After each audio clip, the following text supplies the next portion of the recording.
Top quality और consistent performance के लिए सिर्फ सिल्वर पंप नाम याद रखना।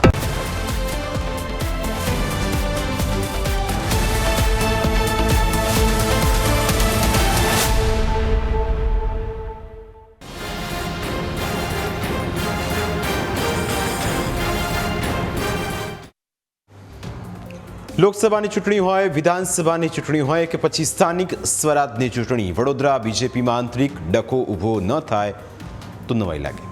હાલમાં સ્થાનિક સ્વરાજની ચૂંટણી લઈ વડોદરામાં બીજેપી વચ્ચે આંતરિક વિવાદ વકર્યો છે। બીજેપીના ધારાસભ્ય ધર્મેન્દ્રસિંહ વાઘેલા અને બીજેપીના નેતા નિલેશ પુરાણી વચ્ચે બરાબરનો શાબ્દિક જંગ જામ્યો। 23 એપ્રિલે જિલ્લા બીજેપીના પ્રભારી ઋત્વિજ પટેલ પ્રચાર માટે વાઘોડિયા પહોંચ્યા, જ્યાં તેમણે પાર્ટીના જ નિલેશ પુરાણી સહિતના કેટલાક નેતાઓને વિભીષણ ગણાવ્યા અને ઓપરેશન ગંગાજળ હેઠળ ગદ્દારોનો સફાયો કરવાની વાત કરી। તેમણે કહ્યું કે દુશ્મનોને માફ કરી શકાય પણ ગદ્દારોને ક્યારે નહીં। સાંભળી લે બધા લોકો જે પક્ષ વિરોધી પ્રવૃત્તિઓ કરી રહ્યા છે, એ ચાહે નિલેશ પુરાણી હોય કે બીજું કોઈ હોય, ચૂંટણીના પરિણામ આવવા દો, એક એકનો હિસાબ લેવાનો છે। મિત્રો, દુશ્મનને માફ કરી શકાય, ગદ્દારને માફ ના કરાય। યાદ રાખજો, પરિણામ આવે ત્યારે આ ગદ્દારોને મિળી મળીને ઓપરેશન ગંગાજળ ચાલુ કરીને તમામને પાર્ટીનો દરવાજો દેખાડી દેવાનો છે, તમામને પાર્ટીની બહાર મૂકી દેવાના છે। આવા ગદ્દારો આપણે જોઈતા નથી। મારી પાસે વાઘોડિયાના આટલા બધા દેશભક્ત કાર્યકર્તાઓ હોય ત્યારે મારે કોઈ ગદ્દાર કાર્યકર્તાની જરૂર નથી। તો બીજી તરફ નિલેશ પુરાણીએ વિડીયો જાહેર કરીને ધર્મેન્દ્રસિંહ પર નિશાન સાધ્યું। નિલેશ પુરાણીએ આક્ષેપ કર્યો કે કેટલાક લોકો પૈસાવાળા થઈ ગયા પછી પાર્ટીને હાઈજેક કરવા આવ્યા છે। તેમણે ધર્મેન્દ્રસિંહ વાઘેલાને ડામરચોર, ઓઇલ ચોર અને ભૂમાફિયા ગણાવ્યા, સાથે દાવો કર્યો કે પાર્ટીની 400 સીટના બદલે 250 સીટ આવા લોકોના કારણે જ આવી છે।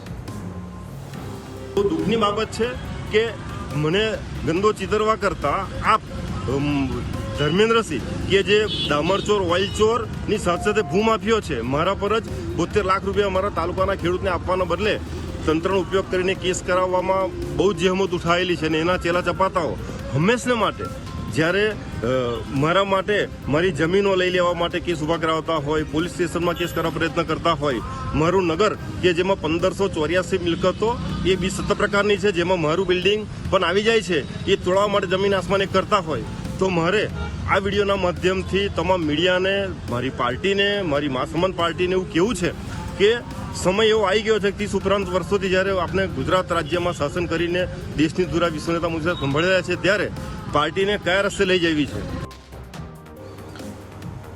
બીજી તરફ ધારાસભ્ય ધર્મેન્દ્રસિંહ વાઘેલાએ જાહેરમાં જ ધમકીભર્યા સૂર લાવ્યા। તેમણે કહ્યું કે કોઈ બીજો આવીને તમને કમળ સિવાય કોઈને મત આપવાનું કહે તો મને કહેજો, હું તેને સીધો કરી દઈશ।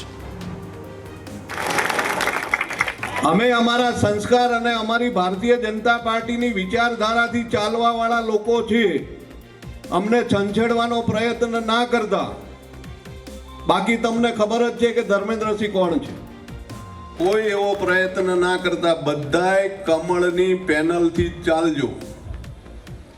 કમળ, કમળ ને કમળ। કમળ સિવાય તમને કોઈક કહેવા પણ આવે ને તો મને ફોન કરજો, એટલે આપણે એને સીધો કરી નાખશું।